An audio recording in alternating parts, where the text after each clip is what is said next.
Torch gutters in the darkness beneath Westminster Palace. A man kneels in the shadows, surrounded by 36 barrels of gunpowder, his breath shallow, his ears straining for any sound above the low creak of ancient timbers. His name is Guy Fawkes. The date is the 4th of November, 1605, and in just a few hours he plans to detonate enough explosive force to obliterate the entire English Parliament, kill the king, and change the course of history forever. He does not yet know that the plan has already been betrayed. To understand how a group of English gentlemen arrived at this extraordinary moment of desperation, we need to travel back through decades of religious persecution, broken promises, and a fury that had been quietly building toward an explosion that would shake the foundations of an entire nation. England in the late 16th century was a kingdom divided by faith. For generations, the country had lurched violently between Catholicism and Protestantism, its religious identity shifting with each new monarch who took the throne. When the Protestant Queen Elizabeth I died in 1603 without an heir, English Catholics dared to hope. Her successor, James VI of Scotland, was the son of Mary, Queen of Scots, a Catholic martyr in the eyes of many. His wife, Anne of Denmark, had privately converted to Catholicism.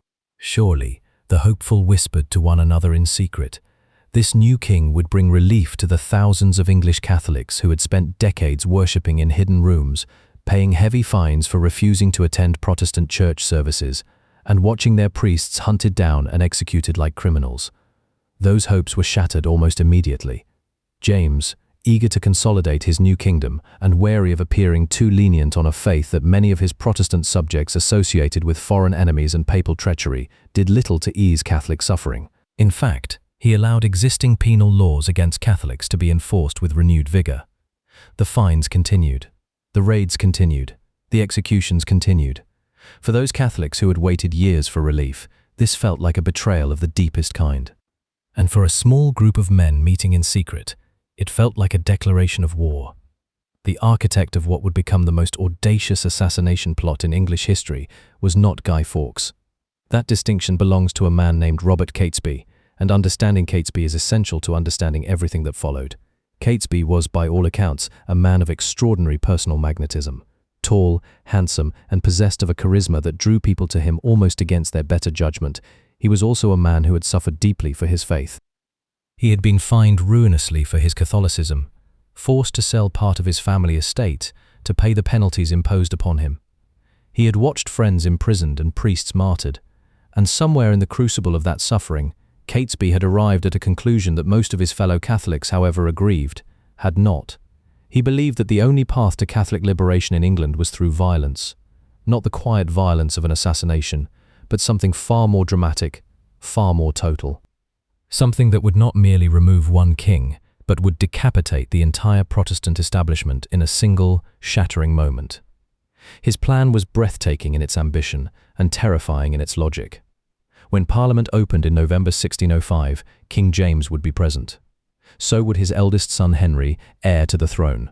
So would the Lords and the Commons, the judges, the bishops, the entire apparatus of Protestant English governance. Catesby proposed to plant gunpowder beneath the Parliament building and detonate it during the opening ceremony, killing virtually everyone who held power in England in a single explosion. In the chaos that followed, he and his co-conspirators would ride to the Midlands, where a Catholic uprising would be waiting, ready to seize control of the country. James's younger daughter, Princess Elizabeth, would be installed as a Catholic puppet queen. England would be returned to Rome. It was, depending on your perspective, either a masterpiece of revolutionary thinking or the delusion of a man who had let his grievances overwhelm his reason. Perhaps it was both. Catesby began recruiting carefully, drawing in men he trusted absolutely. Among the first was Thomas Wintour, a capable and experienced man who had actually traveled to Spain seeking foreign Catholic support for an uprising, only to find the Spanish government unwilling to risk a new war with England. Wintour returned empty-handed, and it was he who introduced to the conspiracy a man whose particular skills would prove indispensable. Guy Fawkes was not a well-known figure in England. He had spent much of his adult life abroad, fighting as a soldier for Catholic Spain in the long wars in the Netherlands.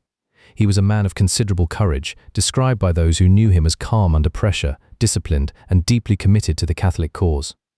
He had even traveled to the Spanish court to argue for a Spanish-backed invasion of England. When Wintour met him in the Spanish Netherlands and explained Catesby's plan, Fawkes agreed without hesitation. His military experience with explosives made him the obvious choice to manage the gunpowder itself. He would enter the conspiracy under the alias John Johnson, posing as a servant. Through the winter and spring of 1604, the conspiracy grew. More men were recruited, each one carefully vetted, each one bound by an oath sworn on the Eucharist. They included John Wright and his brother Christopher, Thomas Percy, Robert Keyes, and eventually Robert Catesby's own cousin, Francis Tresham, a recruitment that would prove fateful. The group also included two brothers named Ambrose and John Grant, and a young man named Robert Wintour, Thomas's brother.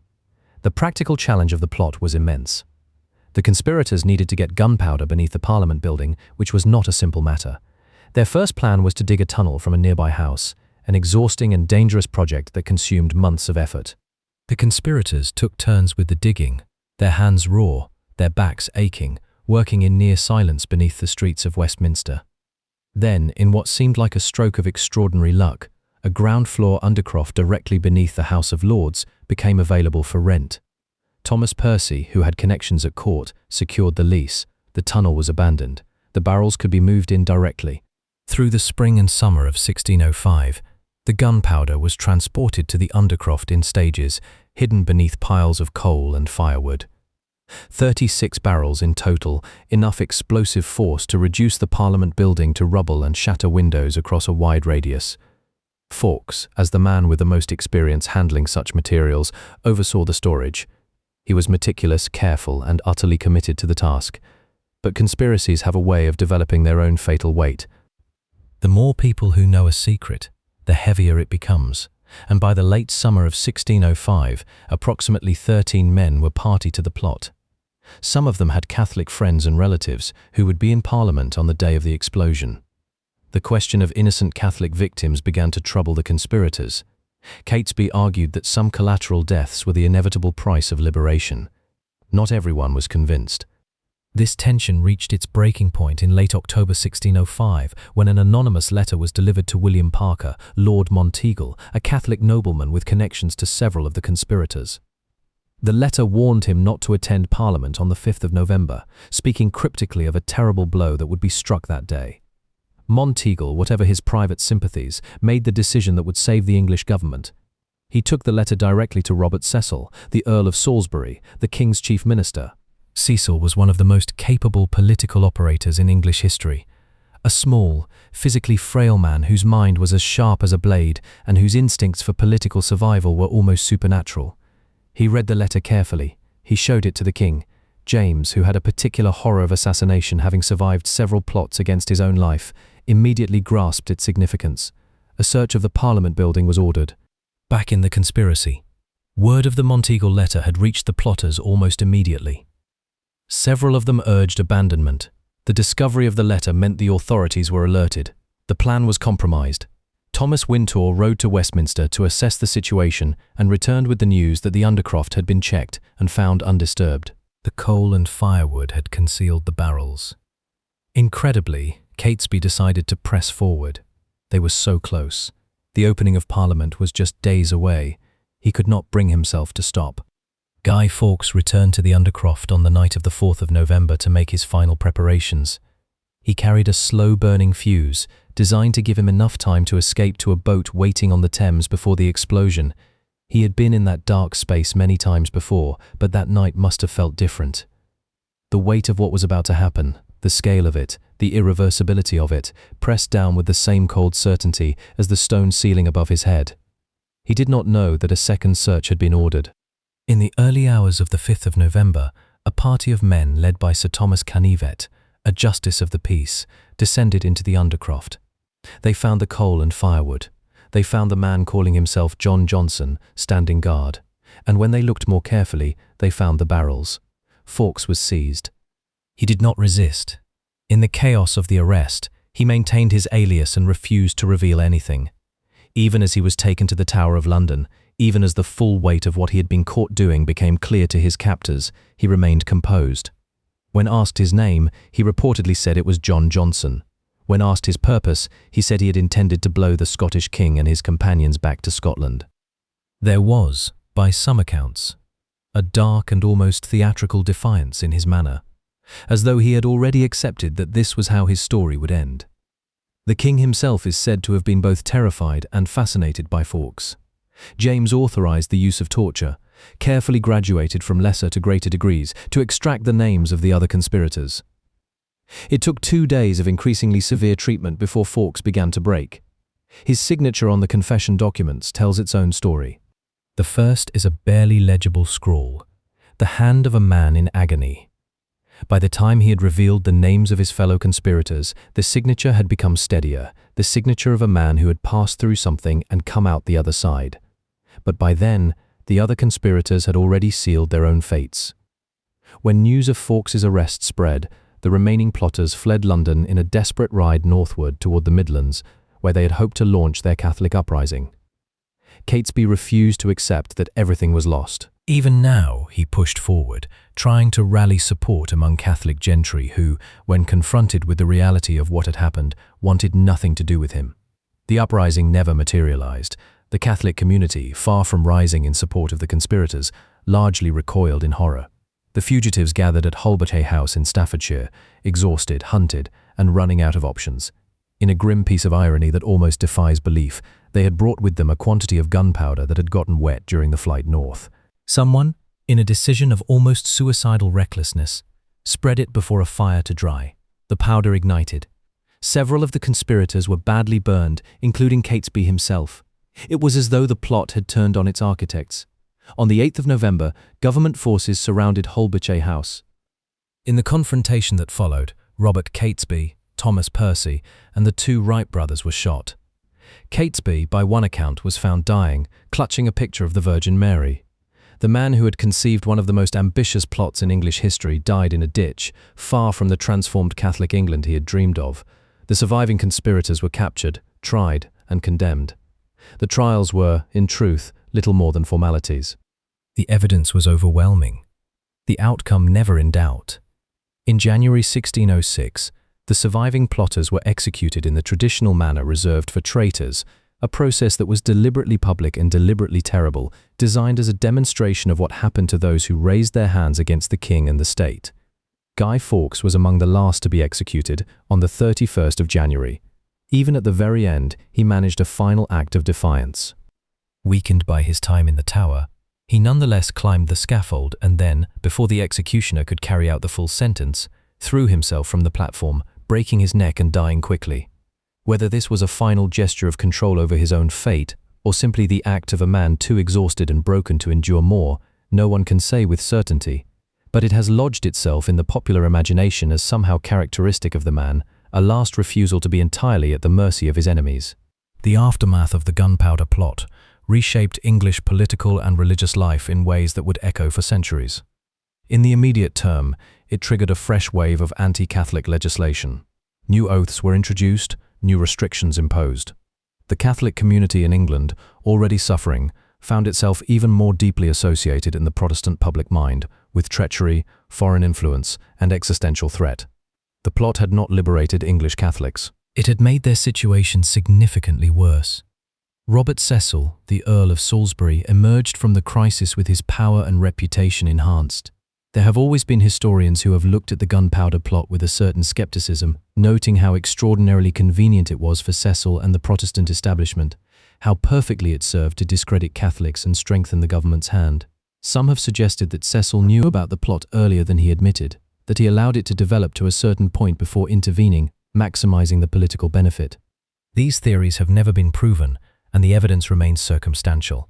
But they have never entirely gone away either, and they add a layer of shadow to a story already full of darkness. What is certain is that the plot became one of the founding myths of English Protestant national identity. The anniversary of its failure, the 5th of November, was declared a public day of thanksgiving by an Act of Parliament passed in 1606. Churches were required to hold services of gratitude. Bonfires were lit. The celebration became an annual ritual, and over the generations it evolved into the bonfire night tradition that continues in Britain to this day, with fireworks, bonfires, and the burning of effigies. For centuries, those effigies were of the Pope.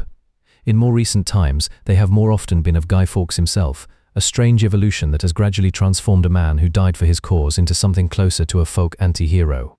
That transformation accelerated dramatically in the late 20th century, when the image of Guy Fawkes, specifically the stylized mask based on his likeness, became a global symbol of resistance against authority.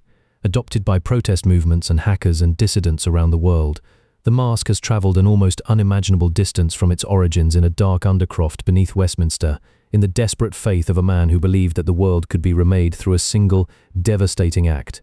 There is something deeply ironic about this final twist. Guy Fawkes failed completely in everything he actually set out to do. He did not kill the king. He did not destroy Parliament. He did not liberate English Catholics. He died a traitor's death, and his failure made life harder for the very people he had hoped to help. And yet his name has outlasted almost everyone else who was alive in 1605. The king he tried to kill, the minister who outwitted him, the fellow conspirators who died with him, all of them have faded into the pages of history books. But Guy Fawkes endures, his face staring out from millions of masks, his story retold every November, his name known in countries that did not even exist when he knelt in the darkness beneath Westminster with a torch in his hand. What does that say about the way we remember history? Perhaps it says that we are drawn to the dramatic gesture, to the person who commits absolutely to a cause even when, or perhaps especially when, that commitment leads to destruction. Perhaps there is something in the human imagination that cannot help but be fascinated by the man in the dark, the fuse, the moment before everything changes. Or perhaps it simply says that a good story, once told, is very hard to extinguish. The Gunpowder Plot was not, in the end, a story about Catholic liberation or Protestant survival, though it was both of those things. It was a story about what happens when people are pushed to the edge of endurance, when legitimate grievances harden into something more dangerous, when the gap between what people believe and what their society allows them to be becomes unbearable. Catesby and his men were not monsters. They were men who had suffered real persecution, who had watched their faith criminalized and their community ground down by laws designed to marginalize them. Their response to that suffering was catastrophically wrong, both morally and strategically. But understanding why they arrived at that response matters, because the forces that drove them, the mixture of genuine grievance, religious identity, political exclusion, and the particular combustibility of men who feel they have nothing left to lose, are not historical curiosities. They are forces that appear again and again, in different costumes, in different centuries. The barrels of gunpowder beneath Westminster were never lit. The king lived, Parliament survived.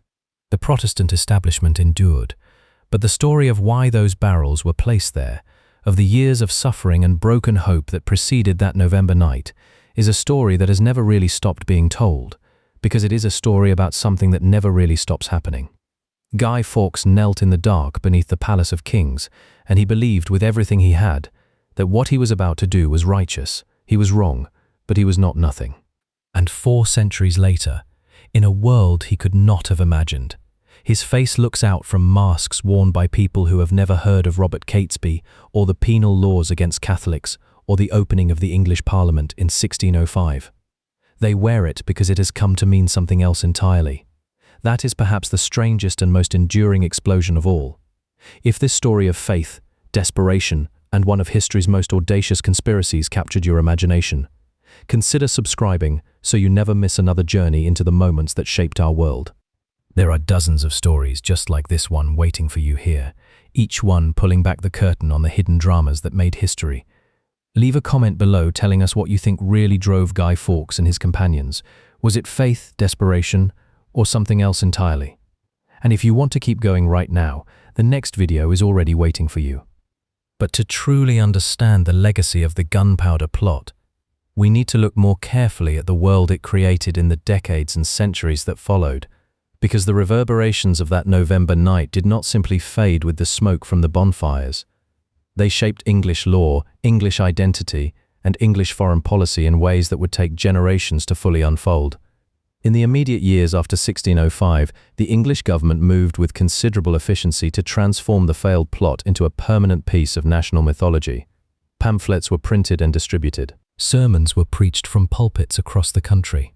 The story was told and retold, each retelling emphasizing the divine providence that had saved the king and the nation from destruction. This was not merely propaganda, though it was certainly that.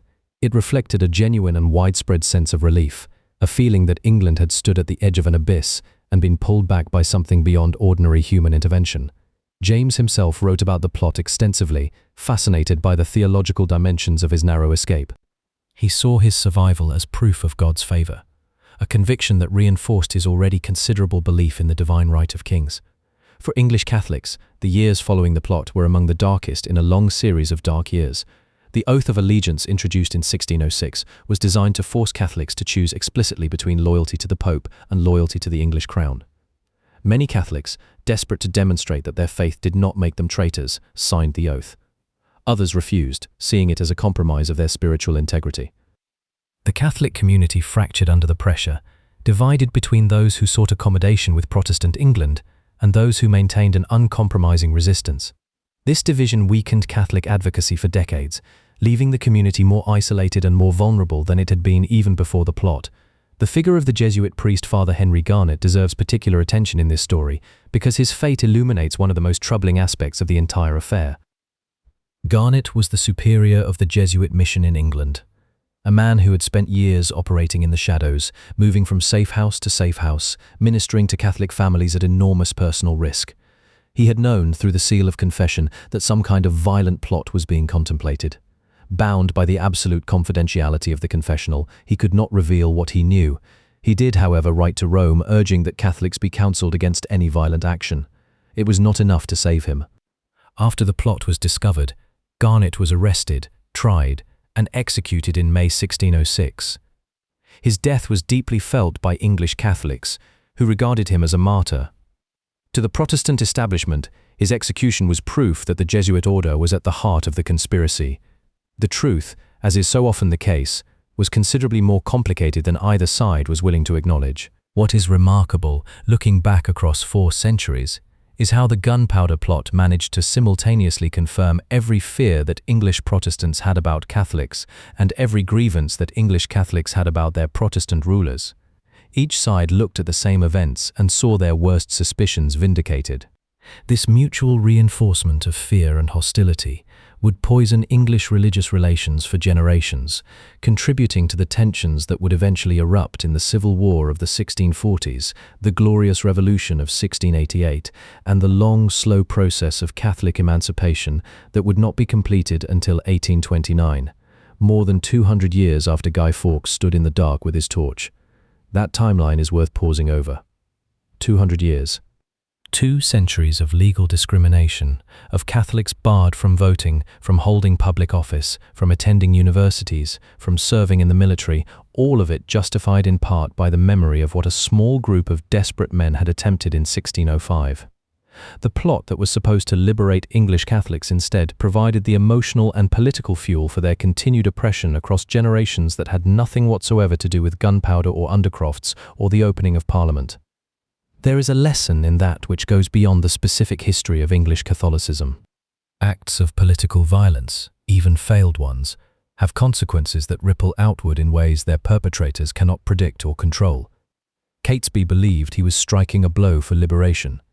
What he actually did was hand his enemies the most powerful propaganda weapon they could have wished for, one that was still being wielded against the community he sought to free long after everyone who had been alive in 1605 was dust. Guy Fawkes himself has undergone the most extraordinary posthumous transformation of any figure in this story. For roughly 300 years after his death, he was remembered primarily as a villain, a Catholic terrorist whose name was associated with treachery and foreign conspiracy. Children burned his effigy on bonfires. His name became a common English word, a guy, originally meaning a grotesque or disreputable figure, before evolving into the casual term for any man that it is today. Even in that linguistic journey, there is something telling about the way history processes its most dramatic figures, grinding them down from the specific and dangerous into the generic and harmless. The rehabilitation of Fawkes as a symbol of resistance rather than a symbol of treachery began gradually, accelerating through the 20th century as English society became more secular and the religious dimensions of the original conflict faded in cultural memory. What remained was the image of a single man standing against an overwhelming power structure, and that image proved extraordinarily adaptable. It could be applied to almost any political context, stripped of its original Catholic meaning, and refilled with whatever content a particular movement required. By the time the stylized mask appeared in popular culture and was taken up by protest movements globally, the transformation was complete. Guy Fawkes the Catholic revolutionary had become Guy Fawkes the universal rebel, a face without a specific cause, available to anyone who felt themselves to be standing against authority. Robert Catesby, the true architect of the plot, has never undergone a similar rehabilitation. He remains a figure of historical study rather than popular myth, perhaps because his story is harder to simplify. He was not the man in the cellar with the fuse. He was the man who conceived the plan, recruited the conspirators, and refused to abandon it even when abandonment might have saved lives. His charisma, his genuine suffering, his absolute conviction, none of it translates easily into the clean lines of a mask or a symbol. History has given him the fate of the organizer rather than the operative, remembered by specialists, forgotten by everyone else. And what of England itself, the country that survived the plot and built so much of its national identity around that survival? The Britain of today is a place where Catholics serve in Parliament, where the old penal laws are a distant memory, where the bonfire night celebrations have shed most of their explicitly anti-Catholic character and become simply a night of fireworks and community gathering. The religious war that Catesby hoped to ignite, and that the Gunpowder Plot paradoxically helped to prolong, has long since cooled into something more like historical curiosity. Yet the Parliament that Guy Fawkes tried to destroy still stands. It has been rebuilt and modified over the centuries, devastated by fire in 1834 and by German bombs during the Second World War, but it endures, the institution that Catesby and his men saw as the instrument of their oppression. Every year, in a ceremony that is itself a direct echo of the Gunpowder Plot, the yeomen of the guard conduct a ceremonial search of the cellars beneath the Palace of Westminster before the state opening of Parliament. It is, today, a piece of theatre rather than a genuine security measure. But it connects the present to that November night in 1605 with a directness that is almost startling, a reminder that the past is never entirely finished with us. The story of Guy Fawkes and the Gunpowder Plot endures because it contains within it so many of the tensions that continue to define human political life. The conflict between a dominant majority and a persecuted minority. The question of when, if ever, violence is justified in the pursuit of justice. The way in which desperate acts by a small group can shape the fate of an entire community for generations. The gap between what conspirators intend and what their actions actually produce. These are not questions that belong to 1605, they are questions for every age. And so we return, one final time, to that undercroft beneath Westminster. To the darkness, the cold stone, the smell of damp wood and something sharper underneath. To a man kneeling in the shadows, believing absolutely in the righteousness of what he is about to do, unaware that the world above him has already moved against him. There is something almost unbearably human about that image. The certainty, the commitment, the terrible gap between what he believes and what is actually true. The torch guttered. The soldiers came, and history, as it always does, took a direction that no one had quite planned for. If you found yourself gripped by this story of conspiracy, faith, and the strange ways history echoes through the centuries, then this channel has so much more waiting for you. Hit the subscribe button so you never miss a new episode, and leave a comment below with your thoughts. Do you see Guy Fawkes as a villain, a martyr, or something else entirely? The debate has been going on for 400 years, and we would love to hear where you stand. And if you are ready for your next historical deep dive, the next video is already queued up and ready to go. We will see you there.